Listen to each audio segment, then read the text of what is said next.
Welcome. In front of me I have the OnePlus Nord CE 5 and I'll be going over unboxing along with a quick look at the device and its specifications.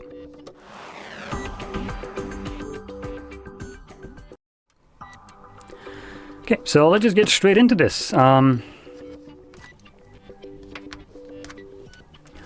peeling that off. Here we have our cable for charging, paperwork, and no case. And then below that we have the phone itself. Sliding it out has a pretty nice look, although I do have to say I do like the wide version of the Nord 5 a bit more. Just as a comparison, while it's booting up side by side, these are how they look like. So something about this silver border around the camera just makes it look much better in the white or marble, whatever you want to call this, finish. This looks, at least the back looks pretty interesting. Now, while it's booting up, let's start talking about the display, which is a 6.77 inches of screen size. It's a 1080 by 2392 pixel resolution AMOLED display, 1 billion colors, 120 Hz refresh rate, HDR10 Plus certified, and a peak brightness of 1400 nits. It also boasts 89.7% screen to body ratio and a pixel density of 387 pixels per inch with a ultra HDR image support, whatever that's supposed to be. So in general, the display rate here is actually pretty good, especially considering the price of this device being about $250. It's actually a very respectable device, I have to say. Now, if we move over to the cameras at the back, we have what looks to be a dual camera setup, and we have a 50 megapixel f1.8 aperture, wide sensor, and 8 megapixel ultra wide that do 4K at 60 frames max with HDR. And then we have a 16 megapixel wide sensor at the front that also, or actually not also, but that's 1080p 60. Now, if we compare this to the non-CE, the Nord 5, there is already a bit of a difference. The difference is the screen resolution is a bit lower, and the cameras. The selfie here is lower, as the Nord 5 comes with a 50 megapixel selfie that also does 4K 60 at the front. So other than that, it's basically the same at the back. Now, if we move over to the battery and internals, we have a 5200 mAh battery that can be charged at 80 watts.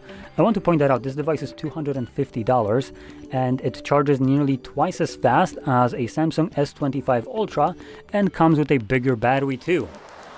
Now, it is a bigger battery, but it's not actually what you would expect from a phone at this size nowadays. So Chinese phones nowadays are utilizing the carbon silicone battery, which would allow this device to have more or less about 6000 milliamps or more, rather than the 5200 that this device comes in. And that's because it's using still outdated battery tech. Now, in terms of charging, like I mentioned, 80 watts is a very respectable charging speed, especially for a budget device like this one. And talking about respectable things, we have a Dimensity 8350 Apex processor. Now, this is the first time that I'm interacting or encountering this processor, but I'm pretty sure this is going to be above the 7300 Ultra. Let's see. These names are getting more and more confusing.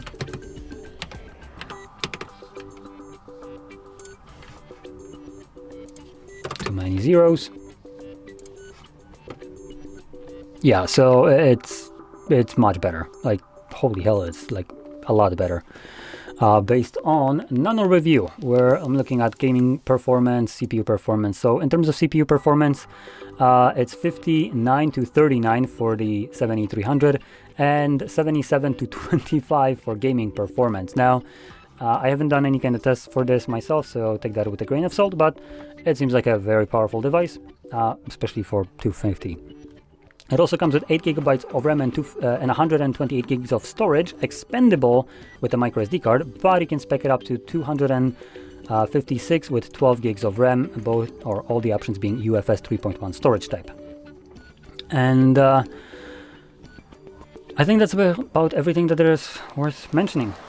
So pretty nice device for very, very affordable price.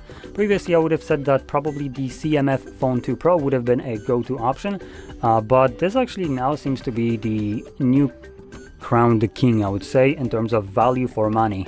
So I guess OnePlus just took the crown for the best value for money phone with a faster phone, faster charging, better processor